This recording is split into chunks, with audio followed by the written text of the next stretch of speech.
এরকম কিছু কথা বলে। প্রিয় উপস্থিতি, ইসলামের রাজনীতি আছে।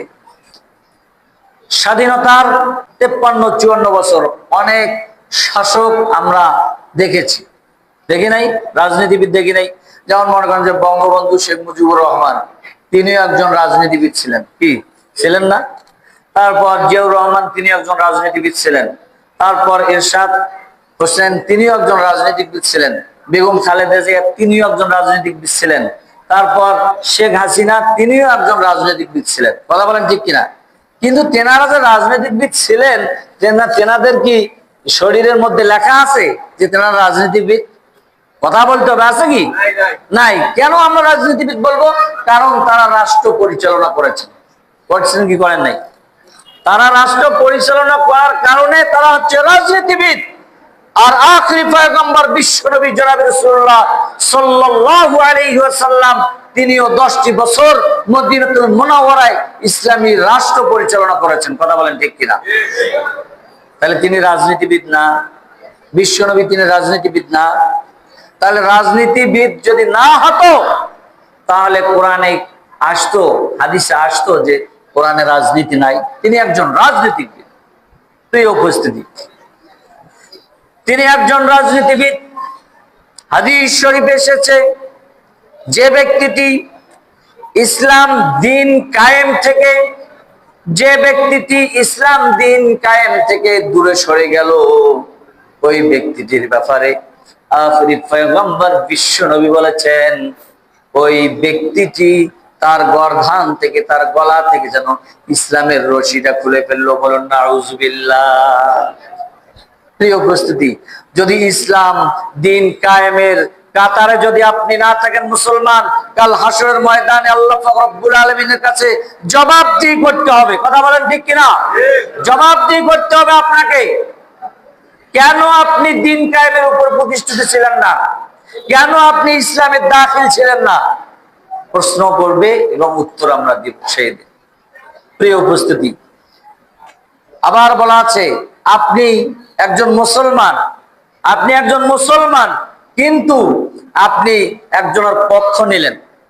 সে একজন সুদী ব্যবসায়ী, তার সাথে আপনি পক্ষ নিলেন। সে একজন বেনামাজি, বেনামাজির সাথে আপনি পক্ষ নিলেন। সে একজন দুর্নীতিবাজ, দুর্নীতিবাজদের সাথে আপনি পক্ষ নিলেন।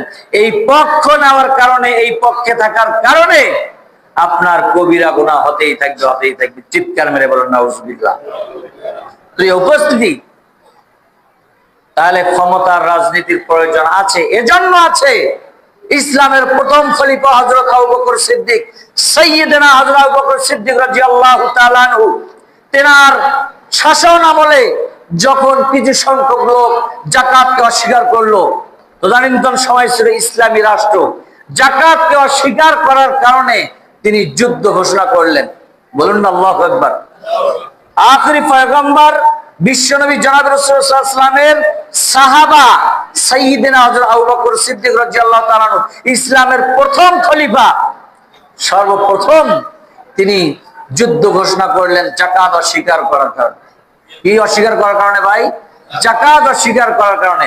যাকাতটা হচ্ছে আপনার, যাকাতটা রাষ্ট্রীয়ভাবে এটা কি করতে হবে, যে ধনাত্মবান ব্যক্তিদের কাছ থেকে সম্পদটা নিয়ে গরিব মিসকিন অসহায় এই সমস্ত ব্যক্তিদের মাঝে বন্টন করে দিতে হবে। এই যাকাত, এই যাকাত অস্বীকার করার কারণে ইসলামের প্রথম খলিফা সাইয়্যিদনা আবু বকর সিদ্দিক রাদিয়াল্লাহু তাআলা যুদ্ধ ঘোষণা করলেন। প্রিয় উপস্থিতি, আজকে যদি আমরা মনে করি বাংলাদেশের জাতীয় মসজিদ বাইতুল মুকাররম, বাইতুল মুকাররমের খতিব সাহেব মনে করেন যে তিনি এই যাকাতের বিষয়ে আলোচনা করতে গিয়ে তিনি বললেন যে যাকাত দিতে হবে, যদি না দেন তাহলে যুদ্ধ ঘোষণা করা হলো, তার নামে রাষ্ট্রদ্রোহী মামলা হবে না? হবে কি হবে না? কারণ হযরত আবু বকর যে বলেছিলেন কার্যক্রম বাস্তবায়িত হয়েছে, কারণ আবু বকরের ছিল পাওয়ার। কি ছিল ভাই? পাওয়ার ছিল। আর বাইতুল মুকাররমের খতিব সাহেবের পাওয়ার নাই, ক্ষমতা নাই। এই পাওয়ার না থাকার কারণে সেটা হলো না। আচ্ছা, বাংলাদেশের একজন মনে করেন যে একটা ডিস্ট্রিক্টের ডিসি সাহেব যদি এরকম সিদ্ধান্ত নেয় একটা বড় ধরনের, এটা করতেই হবে বাধ্যতামূলক, এটা বাস্তবায়িত হবে না? কারণ ডিসি সাহেব ক্ষমতায় আছে, ডিসি সাহেব পাওয়ারে আছে, এর জন্য এটা হবে। প্রিয় উপস্থিতি, আমি যদি বলতে চাচ্ছি, বোঝাতে চাচ্ছি, তা হলো Islam is the complete code of life. ইসলাম এমনই একটি জীবন ব্যবস্থা, আল্লাহ পাক রব্বুল আলামিন ওই শিবানী মহাগ্রন্থ পবিত্র কোরআন কারিমে বলেছেন, মা ফাররাতনা ফিল কিতাবি মিন শাইইন, এই কিতাবে আমি কোনো কিছু বাদ দেইনি, সব বিষয় এই কিতাবে বিস্তারিত বিস্তারিত আলোচনা করেছে। তাআলা কাল হাসরের ময়দানে আপনি যখন অস্বীকার করবেন যে দিন কায়েমের কথা কোরআনে ছিল না, আল্লাহ পাক রব্বুল আলামিন সেই দিন বলবেন, আফালা ইয়াতাদাব্বারুনাল কোরআন, তুমি কি কোরআন পড়ো নাই? আম আলা কুলুবিন আকফালুহা, তোমার কি কলবে তালাবদ্ধ করা ছিল? তুমি কি কোরআন পড়ো নাই? কোরআন বুঝো নাই? বোঝার চেষ্টাও করো নাই?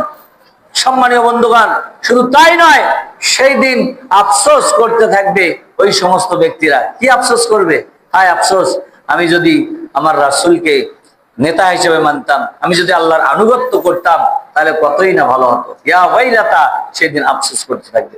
প্রিয় উপস্থিতি, যাই হোক, আর একটি বৈশিষ্ট্য হলো আল্লাহ পাক রব্বুল আলামিন বলেছেন, ওয়া কানু লানা আবিদিন, এবং যত বড়ই নেতা হোক না কেন, যত বড়ই ক্ষমতাবান হোক না কেন, সে তাকে ভাবতে হবে আমি একজন আল্লাহর গোলাম। কি ভাবতে হবে ভাই? আমি একজন আল্লাহর গোলাম। ওয়া কানু লানা আবিদিন, আমি একজন গোলাম, এই গোলামে পরিণত হতে হবে। আপনি ক্ষমতাবান, আপনি প্রাইম মিনিস্টার, আপনি অনেক কিছু মুইকে হনুরে, এটা বললে হবে না। ওয়া কানু লানা আবিদিন, একজন নেতার বৈশিষ্ট্য হলো, একজন নেতার গুণ হলো, তার জনগণ যেরকম থাকতো সেরকম হতে হবে, কোনো অহংকার তাকাব্বুরি চলবে না। প্রিয় উপস্থিতি, এই 8টি গুণ যদি থাকে যার মাঝে, তাকে আমরা নেতা নির্বাচন করবো ইনশাআল্লাহ। এখন আল্লাহ পাক রব্বুল আলামিন বলেন, ওয়াজআলনাহুম আইম্মাতান ইয়াদউনা ইলান নার ওয়া ইয়াউমাল কিয়ামাহ। আল্লাহ পাক রব্বুল আলামিন কুরআনুল কারীমে বলেছেন, আর আমি তাদেরকে নেতা বানিয়েছিলাম, তারা জাহান্নামের দিকে আহ্বান করত, এবং কিয়ামতের দিন তাদের সাহায্য করা হবে না। ওয়া ইয়াউমাল কিয়ামাতি লা ইউনসারুন, কিয়ামতের দিন তাদেরকে কোনো সাহায্য করা হবে না। ও মুসলমান, যারা এমন নেতা নির্বাচন করেছেন, যে নেতাগুলো অন্যায় কাজ করেছে, যে নেতাগুলো জাহান্নামের দিকে ধাপিত করেছে, জাহান্নামের দিকে ধাপিত করেছে, জেনে রাখুন কিয়ামতের দিন কখনো ওই ব্যক্তিদের জন্য সাহায্যকারী থাকবে না। চিৎকার মেরে বলুন নাউজুবিল্লাহ। প্রিয় উপস্থিতি, সেই দিন জাহান্নামে গিয়ে, জাহান্নামে যখন প্রবেশ করবে, এই জাহান্নামে প্রবেশ করার পূর্বেই আল্লাহ পাক রব্বুল আলামিনের কাছে যখন জাহান্নামে প্রবেশ করবে, ইন দা মিন টাইম আল্লাহ ফেরেশতারা বলবেন, তোমাদের জীবনের কোন শেষ ইচ্ছা আছে? বলো, যদি কোনো, যেমন ফাঁসির কাস্টে যখন মানুষ যায়, যাওয়ার পর জিজ্ঞাসা করে যে জীবনের কোনো শেষ ইচ্ছা আছে কোনো, তখন তারা বলতে থাকবে, ওয়াকালাল্লাযীনা কাফারু রাব্বানা আরিনাল্লাযীনা আযাল্লানা মিনাল জিন্নি ওয়াল ইনস নাজআলহুমা তাহতা আকদামিনা লিয়াকুনা মিনাল আসফালিন। আল্লাহু আকবার। আর কাফিররা বলবে, হে আমার রব, হে আমার প্রতিপালক, জিন ও মানুষের মধ্যে যারা আমাদেরকে পথভ্রষ্ট করেছে, তাদেরকে আমাদের দেখিয়ে দিন। বলবে যে ওই সমস্ত নেতাদের পিছনে ছোড়ার কারণে যে আমরা আজকে জাহান্নামে যাচ্ছি, ওই নেতাদেরকে দেখে আনেন, আমরা দেখতে চাই, ওই নেতাদের সাথে আমরা কথা বলতে চাই। সেই দিন তারাই ভাই বলবে, আমরা তাদের উভয়কে, যখন তারা সাক্ষাৎ হবে একে অপরের সাথে, সাক্ষাৎ হওয়ার পর তারা যখন বলবে যে তোমাদের পিছনে ছুটতে গিয়ে আজকে আমরা জাহান্নামী হয়েছি, তারাও তখন বলবে আসলে আমরা ভুল করেছি, উভয় ভুল করেছি, এখন কি আছে আর কপালে, চলো সকলেই জাহান্নামে যাই।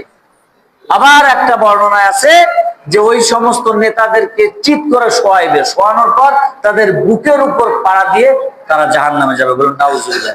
প্রিয় উপস্থিতি, আসুন যতটুকু আলোচনা করা হলো, এই আলোচনার উপর আমল করার তৌফিক এনায়েত করুন। সকলের সুস্বাস্থ্য